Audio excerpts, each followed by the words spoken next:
Y pasamos ao siguiente relatorio, a cargo de Francisco Fabián, arqueólogo territorial de Ávila, que nos vai a falar sobre a etnoloxía arqueolóxica dos pastores na cara sur da Serra de Gredos, Ávila e Cáceres. Cando queira. Muchas gracias.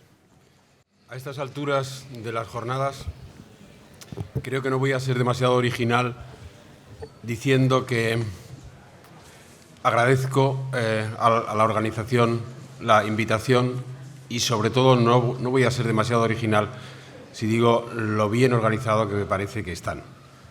Tengo que agradecerles que me hayan invitado y tengo que agradecerles a todos ustedes que estén ahí. Resulta estimulante ver a tanta gente entusiasta que asiste a estas jornadas, sobre todo cuando uno ha conocido tiempos de mucha soledad para el arqueólogo, ver que ya no es así y que nuestra sociedad pues, entiende y valora mucho estos temas. Etnología arqueológica de los pastores de la cara sur de Gredos. Etnología porque de lo que les voy a hablar dejó de pasar, mejor dicho, hace muy poco, y pasó también hace muy poco. Y arqueológica van a irlo entendiendo a través de mi exposición, porque tiene mucho de arqueología. Pero esta exposición podría tener un título camuflado, que sería de cómo los arqueólogos podemos aprender a reflexionar a partir de la etnología. Realmente es así y es una experiencia para mí cómo a través del conocimiento etnológico que voy a exponerles he podido aprender a reflexionar sobre muchos aspectos que había encontrado en las excavaciones que practicaba.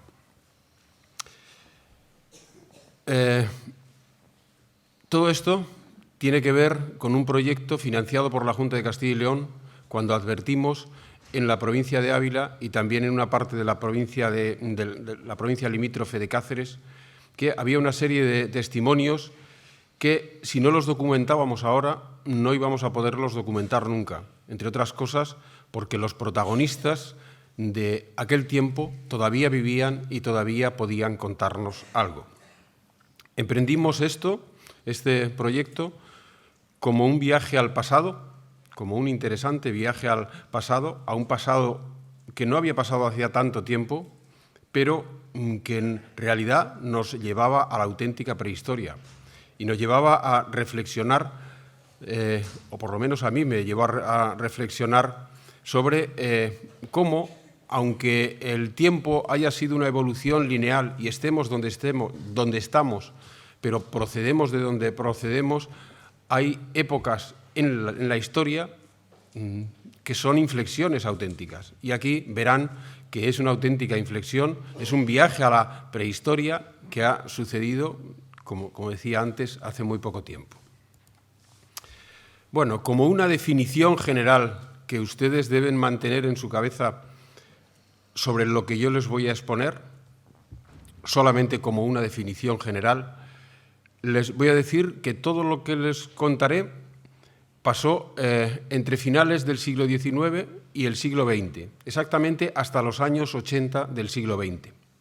Pasó en un lugar preestablecido, un lugar que estaba ahí, en la cara sur de la Sierra de Gredos.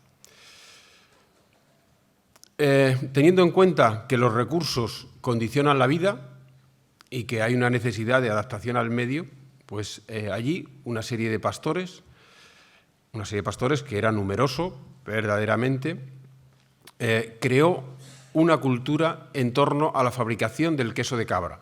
Fue una respuesta verdadera a las circunstancias que se daban.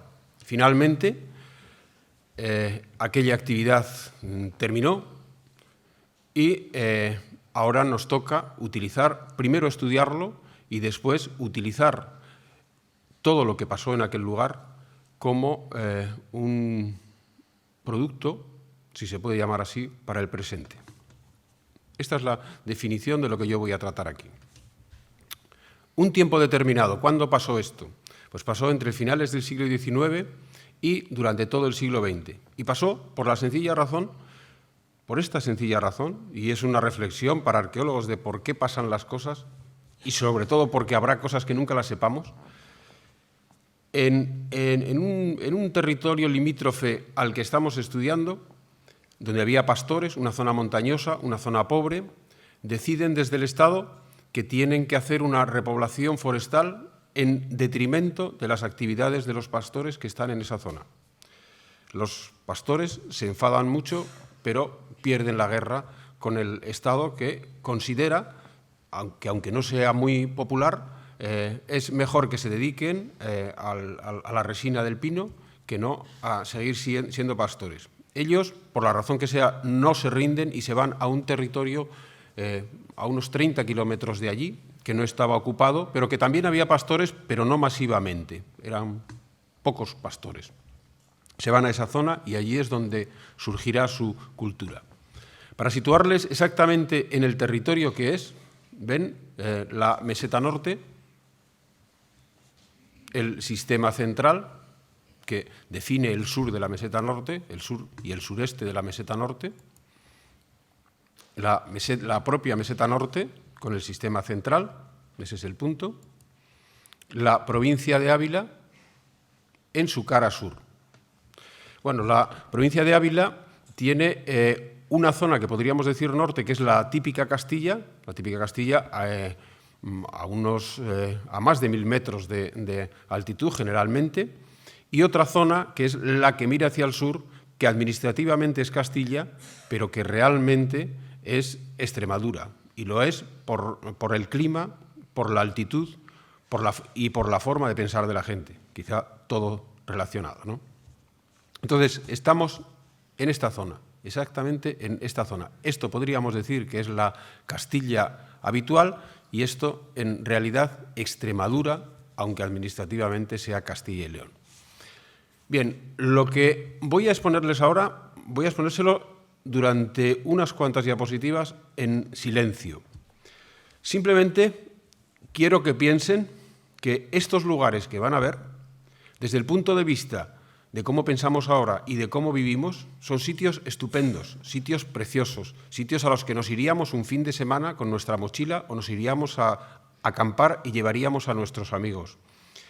Bueno, pues eso es desde el punto de vista de los tiempos en los que estamos.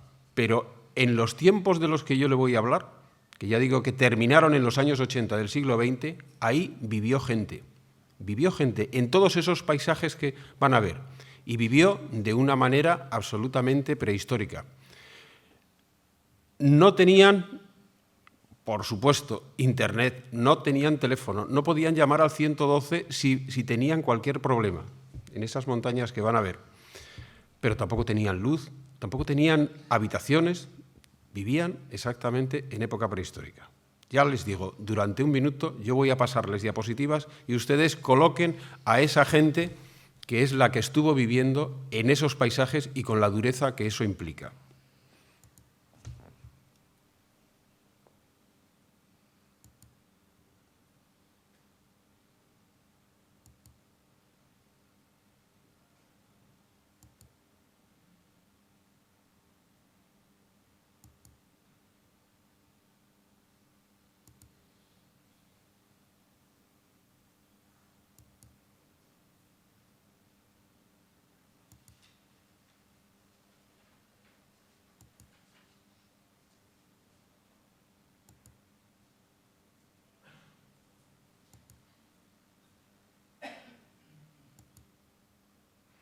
Estamos hablando de vivir ahí todos los días, no de acudir durante unos días con los ganados, vivir de forma permanente en esos paisajes.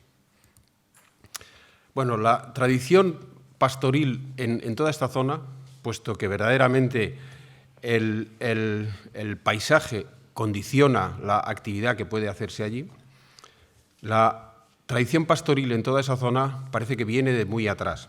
Fíjense en esta pieza que habla elocuentemente de una actividad pastoril. Esto es una fusayola que apareció en un yacimiento relativamente cercano de esta zona, con una representación esquemática de una escena pastoril. Un antropomorfo con algo en la cabeza, quizá un penacho de plumas, eso es lo que decimos a veces los arqueólogos, con una falda, con algo parecido, hierba y un animal pastando. Yo no conozco ninguna pieza igual que esta. Está hablando del fenómeno del pastoralismo en la zona. Fenómeno que ya conocemos, bueno, esto es una fusayola calcolítica, está fechada, ella no, pero el contexto en el que está es del 2400 a.C. Y ya digo que es una pieza, yo no conozco ninguna más igual que ella. De alguna manera está simbolizando la actividad que se hacía allí y que conocemos bien también a través de los estudios paleontológicos de las excavaciones que hemos hecho. En la propia zona, exactamente en la zona donde les voy a hablar, también hay algunos testimonios que parecen hablar de pastoralismo, como es este abrigo que tienen aquí, en la roca. Aquí no hay cuevas, esta es una zona de abrigos, es una zona granítica, toda la roca es granítica. Los estudios que hemos hecho de las pinturas rupestres que hay allí, esto que ven aquí no se ve realmente allí todo, se ve una parte solamente. Estos son los estudios que se hacen ahora con técnicas para saber todo lo que hay pintado, aunque no se vea con los ojos. Y hay una escena pastoril, que podría ser pastoril, aunque yo no sé si se puede relacionar este antropomorfo también con algo puesto en la cabeza, con estas cabras que se ven a su lado, también es una escena pastoril. Bueno, pues esa zona ya fue utilizada por los pastores prehistóricos y hemos encontrado restos de ello allí. Bueno, decía antes que los recursos condicionan la vida. Realmente en una zona como esta así ha sido. Hay una zona llana que está presidida por el río Tietar, con toda su vega, donde la gente que vivía en esa zona vivía de la agricultura, pequeñas casas con una hacienda alrededor y allí vivían.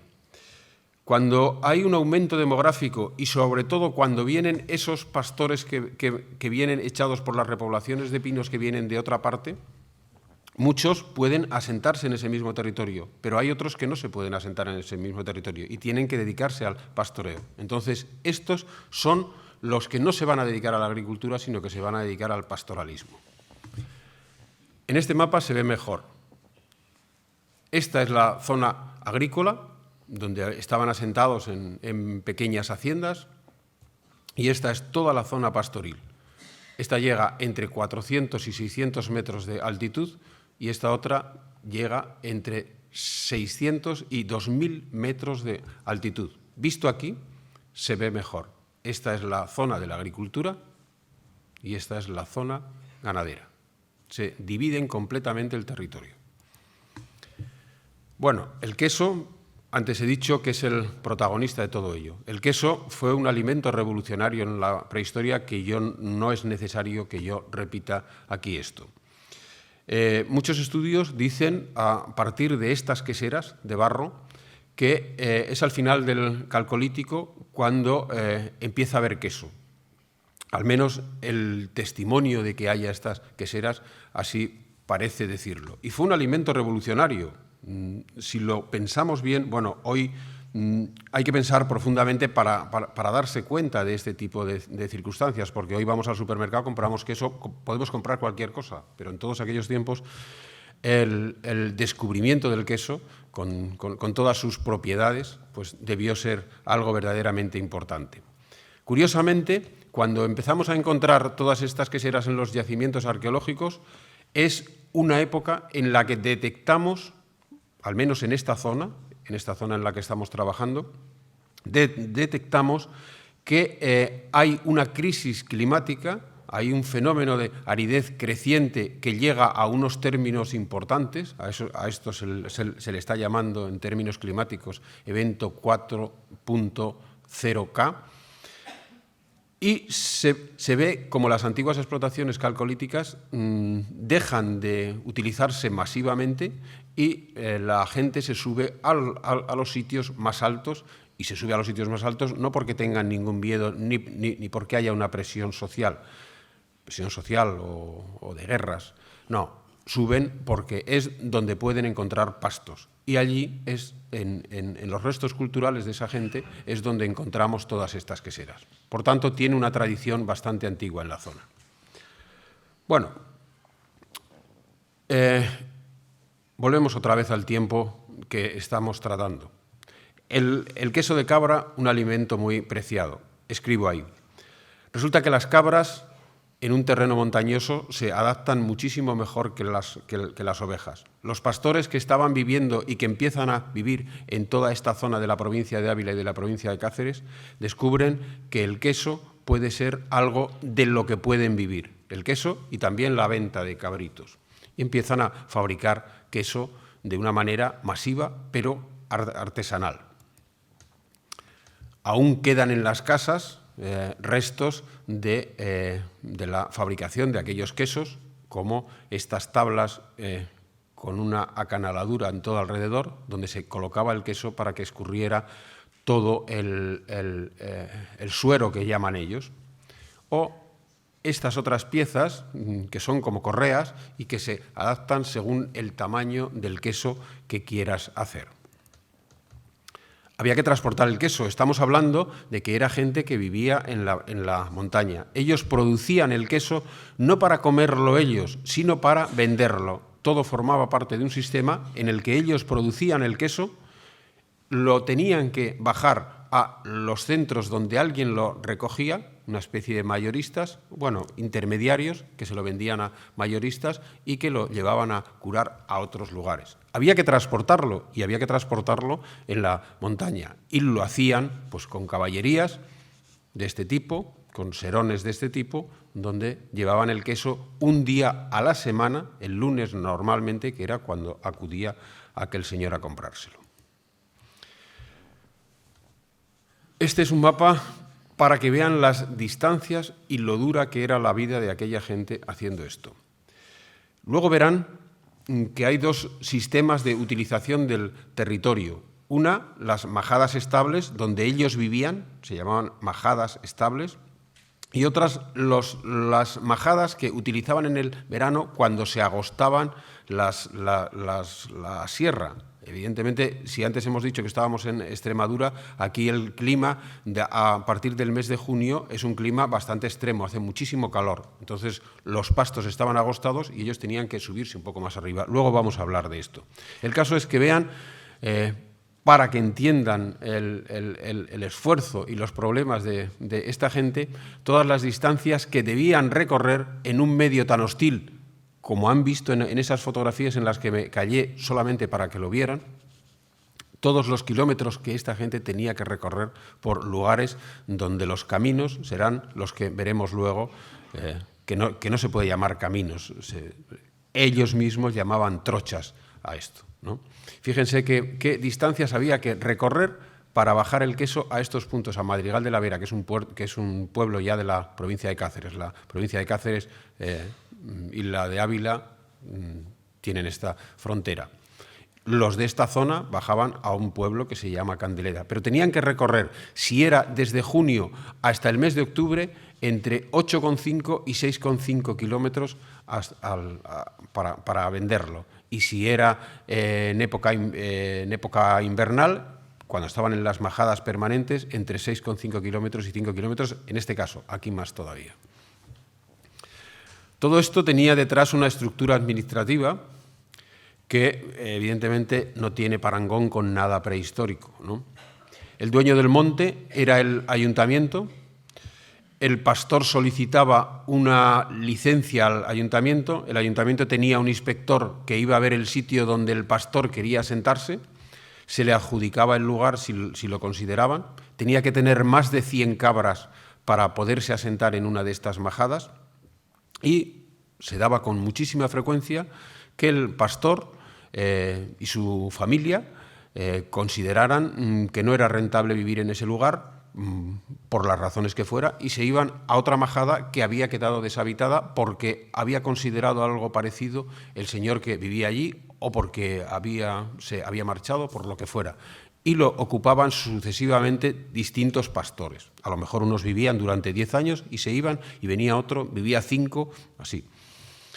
El caso es que todos tenían que pagar un canon al ayuntamiento, que era quien administraba y quien hacía de árbitro y regulaba toda la actividad. Logística de los pastores de toda esta zona. Bueno, la logística se basa en dos modalidades. La majada permanente, que es donde viven todo el año, y los puestos, ellos llaman así, el puesto de primavera o de verano, que es cuando abandonan la majada de vida permanente, digamos, donde viven durante todo el invierno, parte del otoño y una parte de la primavera, para crear un puesto subsidiario y suyo un poco más arriba. A veces hasta dos, y van subiendo justamente hasta la cúspide, hasta la base de lo que son ya las alturas máximas de la Sierra de Gredos, que llega hasta 2.500 metros de altitud. Llegan hasta los 2.000 metros, llegan con sus puestos, siempre buscando pastos y en función también de la sequedad que hubiera en determinados años. Visto en un mapa, en una sección, podríamos decir que esta es la zona agrícola que hemos visto antes, que no cuenta ahora. La zona de las majadas sería esta, y esta sería la zona de los puestos de verano y primavera. Lo que llevamos conocido hasta ahora, y no hemos hecho más que empezar, marca este plano, solamente de la provincia de Ávila. Si hiciéramos de la provincia de Cáceres, que va hacia acá, y que no se ha emprendido todavía un proyecto parecido, estamos queriendo convencer a alguien de Cáceres para que lo haga y para que sea simultáneo con lo nuestro y poder juntar información. Solamente con dos campañas y simplemente ahora lo que estamos haciendo es una primera detección de los lugares y un primer estudio que tiene que profundizarse a lo largo del tiempo, marca todo este mapa. Los puntos rojos son las majadas permanentes. Los más osados llegaron a vivir hasta aquí arriba. Vivir todo el año, majada permanente todo el año. Y el resto, los puntos amarillos, es la zona que ellos utilizaban como puesto subsidiario. Los paisajes de las majadas permanentes, ¿dónde vivían ellos? Pues miren, estas son las gargantas, ellos llaman a arroyos, están entre arroyos y ríos porque llevan muchísimo caudal, puesto que están al lado de la sierra y se produce deshielo y es una zona en la que llueve mucho, o por lo menos llueve bastante. Muchos de ellos se situaban en estas llanuras aluviales que hay al lado de la corriente de agua, siempre buscando tener el agua cerca. No hace falta explicar por qué el hombre tiene que tener el agua cerca, ¿no? Este es un paisaje de una de las majadas. Lógicamente, los primeros pastores que se asentaron lo hicieron en los lugares más favorables y eso se fue reduciendo. Los que venían después, a medida que había un crecimiento demográfico, pues tenían que irse asentando en sitios un poco peores y menos favorables. Fíjense, esta aquí, en plena ladera, o esta otra aquí, que precisamente, y luego lo verán, es una que hemos recuperado con interés turístico, cultural, para que la gente pueda visitarlo. En este punto, esa es toda la zona más abajo del llano.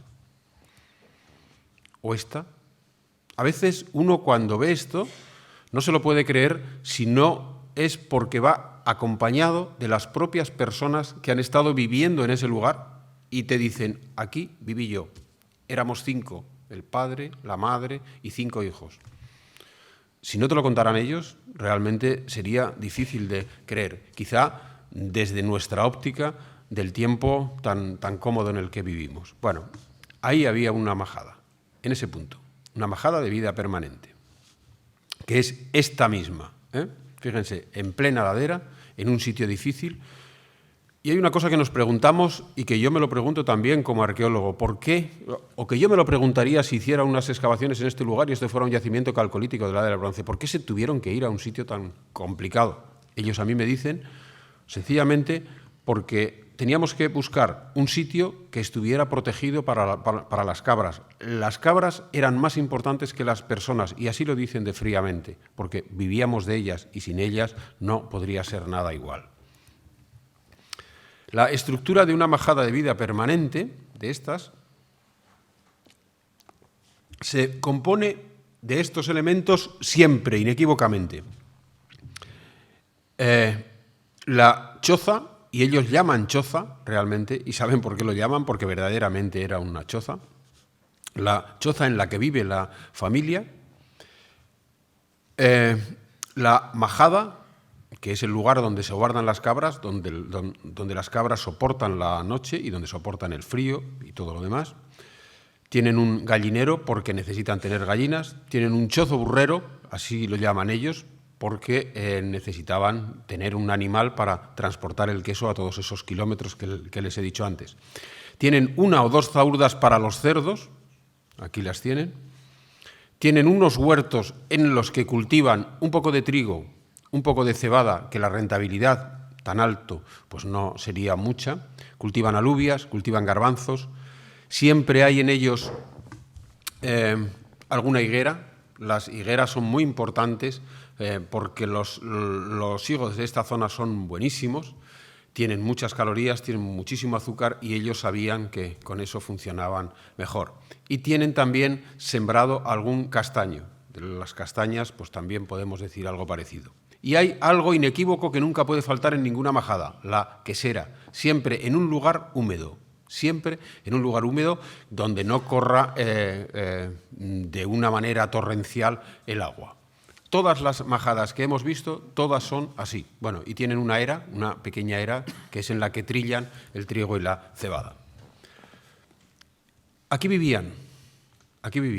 Y no me digan que esto no es un viaje a la prehistoria. En esta casa, bueno, esto es la forma en la que encontramos una de esas chozas donde nos acompañaron 4 de los hijos que habían vivido allí. Sus padres, lógicamente, habían muerto y uno de los hermanos, pero 4 habían vivido allí. Eran 5 hijos más el padre y la madre, y habían vivido aquí de forma permanente, igual que todos los de las otras majadas. Nada más que en esto. La reconstruimos, que es la que hemos reconstruido con fines culturales para que la gente pueda verlo, como algo experimental, como una experiencia piloto, y era así. Con ellos como directores de obra. Ellos eran los que nos decían, el tejado era así, las piedras eran así, de esta manera, en fin.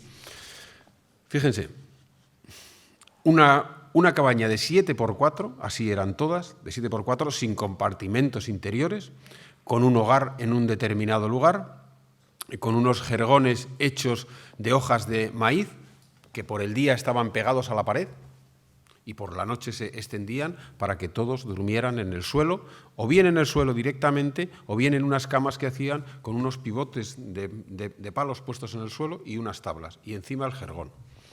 Y aquí, con el fuego aquí, vivió una familia de 7 miembros, en una cabaña de 7x4. Bueno, la arquitectura que desarrollan es una arquitectura tremendamente tosca. Yo creo que ni en la prehistoria hacían esto así. Y era generalizado, todos hacían igual.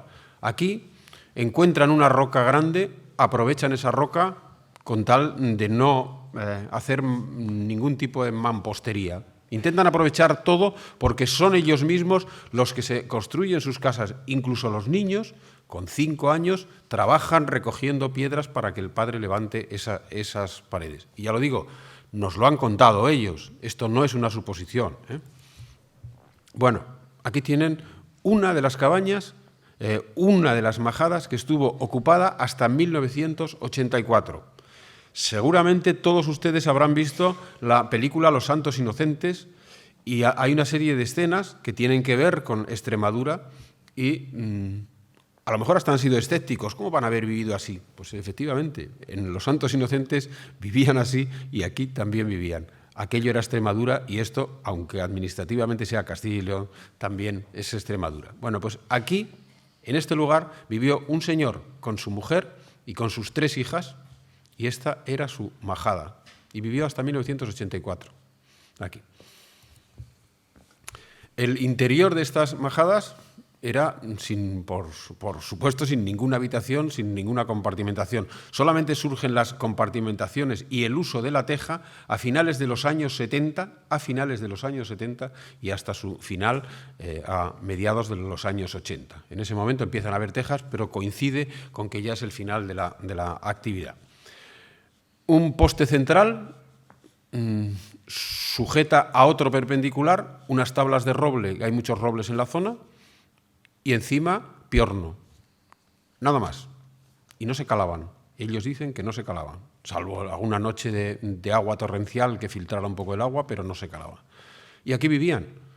Tampoco tenían una chimenea, era un hogar puramente como cualquier sitio de la prehistoria, con unas piedras puestas, y aquí era donde se sentaban y nos cuentan que por las noches, porque nos han contado, hemos intentado exprimirles absolutamente todo lo que nos han podido contar, además cogiéndolos a uno por uno primero y después en grupo para que confrontaran cosas.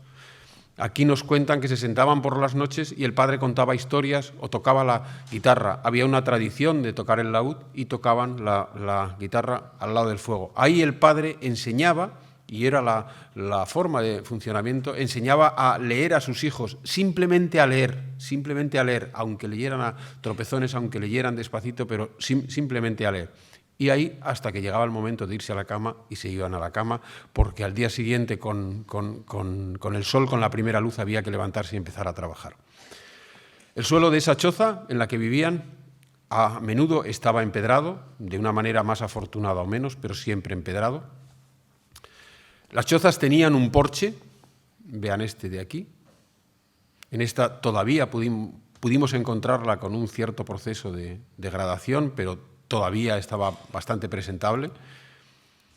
Tenían un porche en el que nos cuentan que era donde solían hacer trabajos artesanales, donde hacían los campanillos de las esquilas de ciertas cabras, de las cabras macho, que era fundamentalmente los que lo llevaban, donde se sentaban en las noches de mejor tiempo antes de subirse a los puestos a hablar, a contarse cosas, a trabajar, o donde a veces, si no tenían el chozo para el burro, pues podían dejarlo por aquí a mano.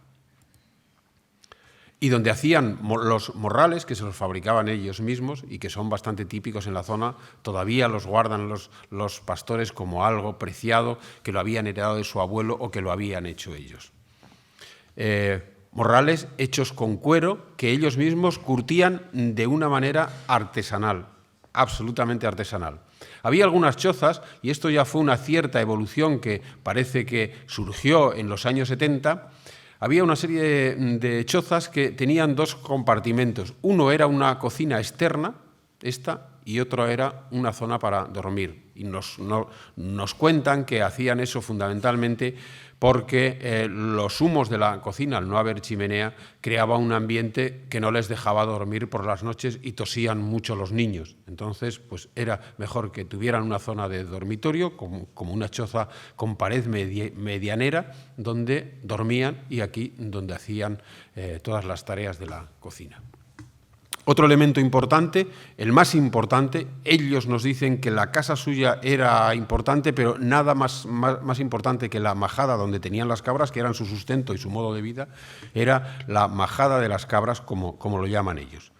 Todas son parecidas, unas con una complejidad mayor y otras con una complejidad menor. Ven que están en un proceso prearqueológico, aún conservan toda su estructura, pero esto no podrá durar mucho. Aquí se van derrumbando ya las paredes. Hemos llegado justo a tiempo, de ahí que tengamos tanta prisa en documentarlo todo. Tanto porque se caigan estas estructuras como porque los protagonistas desaparezcan, como ya han desaparecido muchos, y no nos puedan contar todo lo que nosotros deseamos que nos cuenten. Esta es una majada circular, ¿ven? Las cabras dormían dentro de estos lugares que están abiertos, dormían ahí protegidas porque los inviernos a esta altitud pues eran un poquito duros, tenían que dormir ahí y tenían una especie de patio central abierto. Esta es la reconstrucción de esa majada que les he dicho que es una experiencia piloto, ¿ven? Abierta, hecha de piornos y con dos entradas, con una por aquí y otra por este lado. Así eran dentro, con estos bancales, siempre estaban en sitios protegidos del viento del norte, cuanto más mejor. Y entonces, para solucionar el problema de la pendiente, solían hacer esa especie de bancales en ello.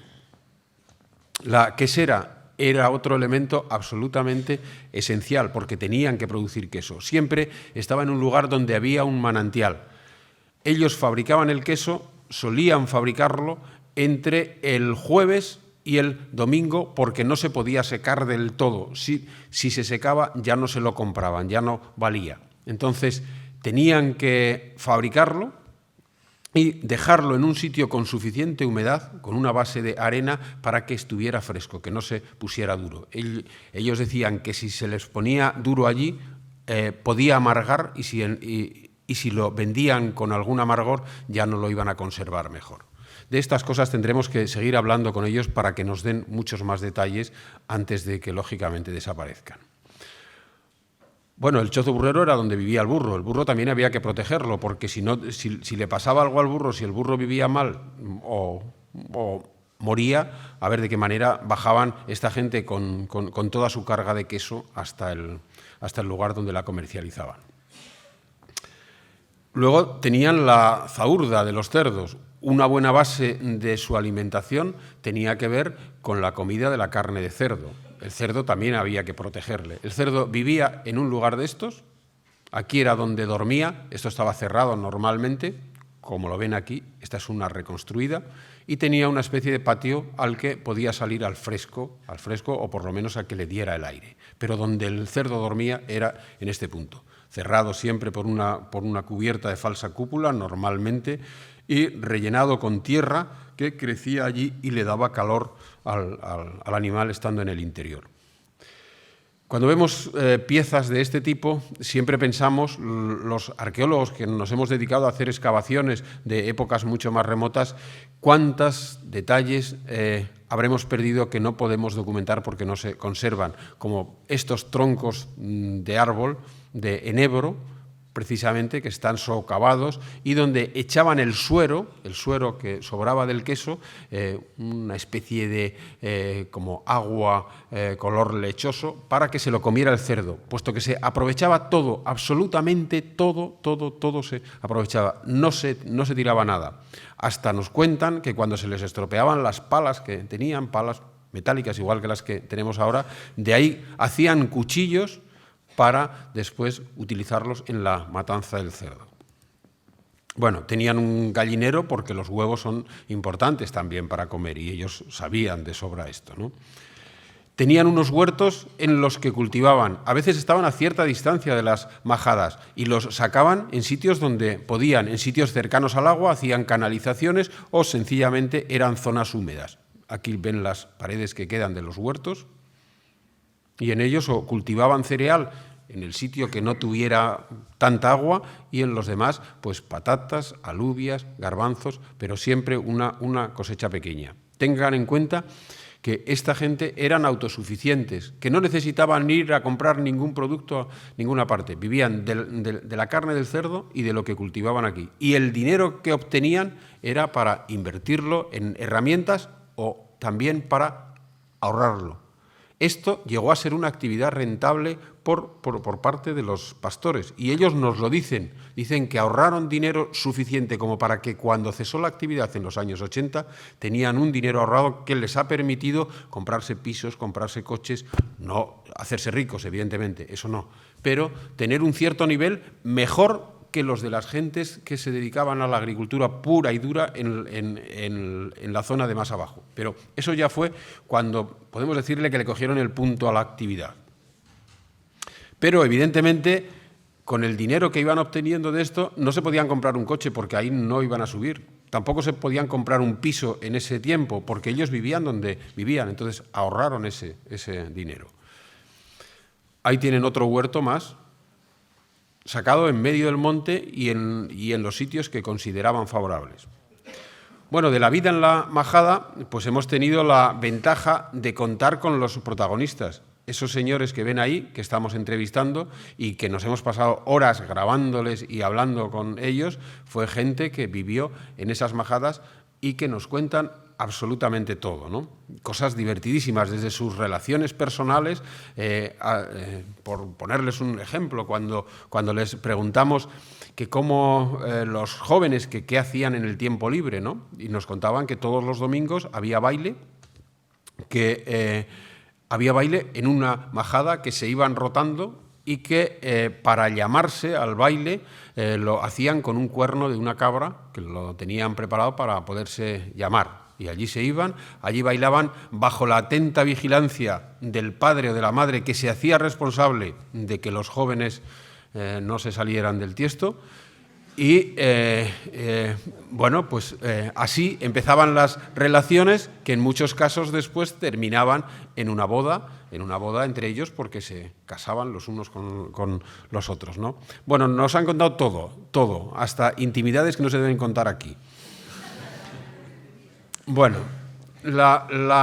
eso lo que representa es la vida en la majada que le pedimos a un dibujante que nos la ilustrara pues, para una guía que hemos hecho en la zona y donde representamos pues, al pastor saliendo por la mañana con sus cabras, despidiéndose de sus hijos después de haber ordeñado las cabras, con su mujer ya preparada, también ordeñando alguna cabra para hacer el queso y despidiendo al padre que se iba durante todo el día al monte con su manta impermeable y con su morral.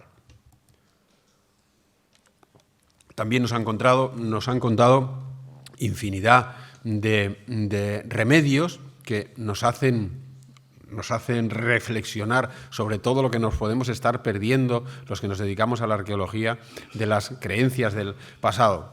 Por ejemplo, estas hachas, que todos sabemos que son las hachas votivas que encontramos siempre en los yacimientos, nos hablan de que en cada majada había una piedra de rayo. Ellos llaman una piedra de rayo eso, porque consideraban y estaban convencidos, y a mí me lo discuten, que esas piedras caían con los rayos.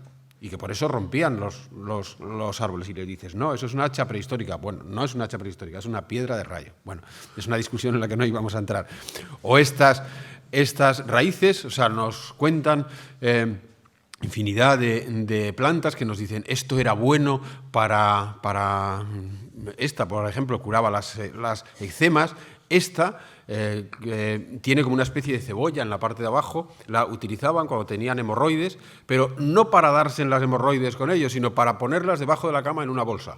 Bastaba con que la tuvieras debajo de la cama en una bolsa para que se te curaran. Y aseguran que todavía, nos contaba hace poco uno, que su hija desde Madrid le había pedido una bolsa de esto porque estaba desesperada de hemorroides y quería que se le curaran. Y ojo, se le habían curado. Bueno, otro de los remedios que nos cuentan es cuando las cabras que eran preciadísimas, como llevo diciendo, pues enfermaban a veces de las patas porque se hacían heridas. Ellos hacían una cosa con los enebros que hay en la zona, una especie como de destilación, hacían un agujero en el suelo, ponían debajo un cántaro, arriba ponían con el suelo perforado, ponían el enebro, al final el enebro que estaba aquí dentro sudaba una especie de líquido oscuro, y con eso le daban a las cabras y dice que las cabras se curaban. Hemos consultado a ver si eso realmente tendría alguna propiedad medicinal, a gente que puede entender de las propiedades de esto, y nos dicen que no, pero ellos aseguran que las cabras se curaban con ello. Bueno, cuando llegaba el tiempo que estamos hablando de la sequedad de la zona, del agostamiento de los pastos, el pastor con toda su familia se subía más alto. Hacía un puesto de primavera, o un puesto de primavera y otro de verano, y subía con toda su familia, con todas sus cabras, con los cerdos para que comieran. Además, el cerdo, ellos nos dicen que no se podía dejar abandonado en la majada porque se lo podían robar, aunque parece ser que había un acuerdo entre todos los pastores y no había atentados de los unos contra los otros, contra sus haciendas, aunque dejaran las majadas abandonadas. Entonces cogían todo lo que necesitaban y subían monte arriba. Y subían a estos paisajes que veis aquí, paisajes absolutamente de alta montaña. Y ahí vivían desde el mes de junio hasta principios del mes de octubre, en que vuelve a llover otra vez y entonces regresaban a la majada. Aquí tenemos otra vez el mismo mapa que veíamos antes. Esta es la zona de las majadas y esta es la zona de los puestos de primavera y verano. Y estos son los paisajes que en ese momento estaban habitando, aún más complicados de los que normalmente habitaban cuando estaban en las majadas. Aquí ven uno de los sitios, en ese punto que veían ahí. Aquí hay restos, algunos de los restos pues de esos puestos que eran aún más endebles en la mampostería que en las majadas que hemos visto ahí. todos estos lugares que van a salir en esas flechas estaba todo lleno de puestos. Y no he puesto todos los que había para no estropear una buena fotografía, pero había muchos más, muchísimos más, por aquí, en todas estas partes, bueno, de tal manera que ellos nos llegan a contar que en las noches de verano, pues que aquello parecía una verbena, ¿no? O sea, de la cantidad de pastores que había, y bueno, pues hacían incluso fiestas, tocaban la guitarra, hacían bailes y no estaban excesivamente cansados. Bueno, los prototipos de estos puestos de verano, estamos intentando clasificarlos por tipos. En principio es una majada en pequeño, no tiene la complejidad, y digo complejidad entre comillas que puede tener una majada, es algo mucho más simple, puesto que es solamente para una serie de meses. Tienen una majada siempre, en algún lugar, pero siempre cerca de ellos. Ellos tienen que estar vigilando las majadas porque hay lobos en la zona y los lobos pueden hacer alguna fechoría, o hay zorros que se comen a las crías pequeñas. Ya sabemos de la sagacidad que tienen los zorros, ¿no? Pueden entrar en un determinado momento, robar a una cría pequeña, marcharse con ella y ellos se han quedado sin ello. Bueno, hacían una choza con un atrio normalmente, con un porche, las zaurdas para los cerdos y la invariable quesera que siempre tiene que estar, porque también en este tiempo tienen que producir queso y también lo tienen que bajar. Algunas están en sitios pintorescos y van a ver fotografías ahora y les va a parecer increíble. A mí me lo parecería si no hubiera conocido a los protagonistas que me han dicho, ahí he estado yo durmiendo, aprovechando una roca, hacer el lugar en el que viven el hombre, la mujer y un niño pequeño, en este caso, y la majada para meter ahí las cabras. Miren, esta es una de las chozas. Yo no quiero pensar como arqueólogos, y aquí hay muchos arqueólogos. Lo que yo hubiera pensado, si hubiera excavado esto en lugar de saber lo que era, y hubiera visto que hay unas chozas circulares y hay otras rectangulares un poco más abajo. Estoy seguro que hubiera pensado dos momentos, un momento antiguo, y un momento moderno, el otro. Pues no. Son completamente simultáneos, pero al ser algo mucho más ocasional lo hacían circular. No era una cuestión cultural ni normativa, es que era más fácil hacerlo circular que no hacerlo rectangular. Eso es lo que nos cuentan. Bueno, pues ven, ahí tenían la choza, lo hacían de forma cónica, en estos casos siempre cónica, con un porche, con el porche donde se sientan, y más en las noches de verano, donde se sentarían hasta el momento de irse a la cama y donde también durante el día, cuando no hiciera demasiado calor o cuando ya se hubiera quitado el sol, pues para hacer ciertos trabajos. Fíjense en esto, y no es una excepción, majada de las cabras, y aquí vivían ellos. Y no me digan que esto no es del Neolítico o del Calcolítico o de donde queramos ponerlo. Aquí dormían. Y no fue una cosa de un pastor que pudiéramos decir, este era un tipo cutre, que le daba lo mismo un sitio que otro. No. Hay muchos lugares, igual que estos, que se lo podría mostrar en una incesante secuencia de fotografías. Otro lugar, fíjense qué sitio. Una gran roca, majada de las cabras, y el pastor dormía ahí, aquí. Ahí lo ven. Por aquí entraban, lógicamente entraban a gatas, aquí era el sitio donde dormían, aquí dormían un padre, una madre y dos hijas. Esa era la cama, envueltos en mantas. En otros casos, todavía hemos encontrado sus camas, todavía, y fíjense, unas piedras, unas tablas, y encima de las tablas el jergón que habían acarreado desde la majada, y ahí dormían. Otro lugar, otro abrigo, una roca, cierran esto, hacen una puerta en la que entran a gatas, tienen que entrar así, y dentro, aquí está derrumbado ya, esto estaría limpio en su momento, aquí dormían. Y esto, que más parece, no sé qué es lo que parece, esto es curioso porque cuando me llevó el pastor a ver este sitio, me dijo, ahí he dormido yo, y esa pared la hizo mi padre, esta la hizo mi padre, y mi padre era un buen hombre haciendo paredes, y mire cómo se ha conservado, ¿eh? Bueno, pues ahí dentro durmieron toda la familia. Y no recuerdo ahora los hijos que este hombre tenía, pero tenía 4 o 5. Ahí todos apiñados. Ellos dicen, así estábamos mucho más calentitos. Y ahí vivíamos. Había otros pastores pues que lógicamente les gustaba, como en todos los órdenes de la vida, hacer las cosas mejor. Y las hicieron mejor y son más perecederas. Y hacían chozas de este tipo. Esta está muy bien hecho. Quizás sea la más representativa visualmente, pero no la más representativa a nivel real. Con su porche, con su puerta, en el interior, con estas hornacinas que ellos llamaban ventanillos, que era donde solían colocar alguna vasija o algo así, que lo querían tener en esos lugares específicamente. En algunos hemos encontrado restos arqueológicos, porque ya son restos arqueológicos todavía del último que estuvo viviendo en ese sitio, la sartén para freír el tocino, el puchero para cocer bellotas, castañas o patatas, y este era el fuego, y ese era el fuego, y no era más que eso. Otro caso, una choza con su majada, aquí hacían una separación porque necesitaban tener a las cabras paridas en un lugar y a las otras en otro, o separar a los machos también, en muchos casos. Fíjense esta a qué altura, el redil de las ovejas, la majada y la cabaña del pastor. Fíjense a qué altura.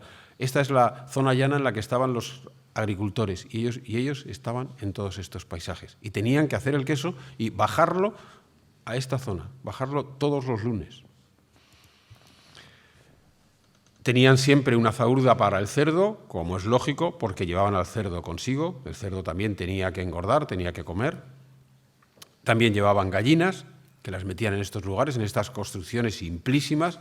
Nosotros a veces les preguntamos, ¿y quién les ayudó a hacer todas estas construcciones? Y nos miran con un cierto asombro y nos dicen, ¿quién nos iba a ayudar? Nadie, nadie. Esto lo hacíamos nosotros solos. Y vemos unas piedras absolutamente ciclópeas, que las movía el marido y la mujer con unas palancas de palo y con toda naturalidad. Nos dicen, bueno, hacíamos esto porque lo teníamos que hacer. Y a veces decimos, pero si no necesitabais hacer esa tremenda demostración de fuerza. Y dicen, no, es que las cosas se hacían así. En este tiempo es que las cosas se hacían así y nos asombran. Y hoy, al verlo, dices, bueno, aquí necesitaríamos una grúa, un dumper, un no sé qué para llevarlo. Pues no. Bueno, todo este sistema tenía que tener una logística fundamental y era tener unos caminos porque moverse por estas pendientes pues no era nada fácil. Y ellos fueron construyendo caminos rústicos, tremendamente rústicos, pero caminos para poder llevar el queso todos los lunes a comercializarlo. Todavía en el paisaje podemos verlo porque ya es una zona, a lo mejor tiene 4 cabreros, que utilizan esta zona, pero ya no son tantas familias como vivieron en aquel tiempo. Todavía las siguen utilizando y ya muchas se van perdiendo, pero hay algunas que si las encontramos a contraluz en algunos momentos del día, todavía podemos ver el discurso de todos esos caminos. Y ahí lo ven. Hay muchos caminos. Bueno, de tal manera eran tozudos que nos cuentan algunos pastores que ellos hicieron su propio camino porque querían tener su propio camino. Podían utilizar el camino de otro, dice, pero así no me tenía que echar en cara que estuviera pasando por su propio camino. Fíjense, Y bueno, pues aquí ven caminos. Y hay sitios en que a lo mejor de una ruta así parte otro y a lo mejor estás pensando que era la cabezonada del Señor que dijo, yo por aquí no paso porque no me llevo bien contigo. No me extrañaría, ¿no? Aquí ven otro de los caminos adaptados estos, ¿ven? No es más que en la pendiente poner una serie de piedras y crean el camino. Y ellos dicen que eso lo iban haciendo mientras pastaban las cabras en el monte, pues ellos estaban un poco aburridos y porque tenían que hacerlo, y iban poniendo todas estas piedras y estaban creando el camino. En algunos sitios, para que no resbalen las cabras, puesto que pueden resbalar, el terreno granítico es muy peligroso cuando está mojado, pues hacían estas paredes para que pudieran pasar. Por aquí continúa el camino otra vez. Había pequeñas vaguadas que había que salvar, hacían estas obras básicas, llegaron a hacer puentes básicos de los que quedan, por ejemplo, este machón y este apoyo. Esto era así, con unas tablas puestas y así podían pasar en ciertos sitios porque esta fotografía está hecha en el verano, el agua nunca deja de correr por estos sitios, pero si van ustedes en esta época no se puede cruzar de lado a lado de la cantidad de agua que va. Entonces había unos vados por los que ellos pasaban. A veces afrontaban necesidades con unas soluciones de lo más pintoresco. Este es un pequeño curso de agua y para establecer una serie de pilas en las que pudieran beber las cabras, cerraban estos lugares y hacían pequeñas pocitas para que el agua estuviera ahí, no estancada porque el agua corría, pero podía mantener el agua ahí más tiempo y así todo el rebaño de cabras poder beber en el lugar. Bueno, el fin de la actividad termina cuando nuestro país da un salto adelante en muchos temas, entre otros en la sanidad, y se les prohíbe a los pastores que hagan queso porque hay muchos peligros de fiebres de Malta, porque todos queremos empezar a comer queso. Y como queremos empezar a comer queso, queremos comer su queso, pero ese queso no tiene todas las garantías que debe tener. Y el Estado lo que hace es crear una normativa para decir que no fabriquen ellos el queso, porque hay mucha gente que está empezando a tener fiebres de Malta y se les prohíbe. Entonces, lo que les dicen es que tienen que vender la leche, pero no pueden hacer quesos. Y ahí es el final de la actividad entre 1980 y 1984 y el principio de la arqueología de estos sitios. Estos lugares empiezan a arruinarse, este estuvo precisamente habitado hasta 1983, empiezan a arruinarse y justamente en ese momento empieza la arqueología. Y nosotros encontramos estos lugares y creímos que era el momento de poderlos recuperar y más teniendo a los pastores como informadores. Y así encontramos este lugar que ven, que era una majada permanente. Localizamos a las personas que habían vivido ahí. Ahí había vivido una familia con 5 hijos, el padre y la madre, y con ellos como directores, como les decía antes, de las obras, lo reconstruimos para que la gente pudiera ver la vida de esta actividad prácticamente extinta ya. Es en este lugar.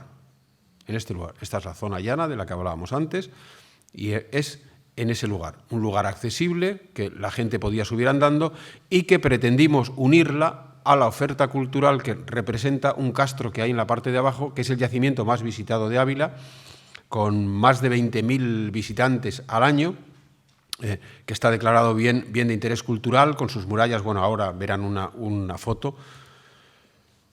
Y lo recuperamos de esta manera. Ahí lo ven, bueno, lo van a ver ahora más cerca, ven exactamente cómo fue aquello con los directores de obra que fueron los pastores que estuvieron allí, con todas sus estructuras. Esto se puede visitar a día de hoy con una explicación en la puerta de lo que era cada cosa. Fíjense qué sitios. Aquí vivían de forma permanente, vuelvo a repetirlo. Esto unido a la oferta cultural de este castro, que es el castro del Freillo, del que tenemos excavadas una parte de las murallas, ciertas zonas. Hemos reconstruido didácticamente 2 casas para que el visitante pueda entender mejor cómo pudo ser el paisaje de casas del sitio. Hemos editado unas guías para que puedan visitarlo en inglés y en castellano. Y bueno, termino ya. Un pintor paisajista que se llamó Eduardo Martínez Vázquez conoció de primera mano la vida durísima de aquellos pastores y la quiso retratar en este cuadro memorable donde vemos a los pastores, pues eso, con los fríos típicos de la Sierra de Gredos, en pleno invierno y pasándolo mal. Y esta es una foto de no hace más de 3 semanas en que, acompañando yo a 2 pastores, justo cuando caía la tarde, ellos reflexionaban y me agradecían que nos preocupáramos por documentar su vida y nos decían que se iban a morir tranquilos ahora que eran viejos ya, porque su memoria y su actividad quedaba en manos de la sociedad. Eso es todo. Muchas gracias.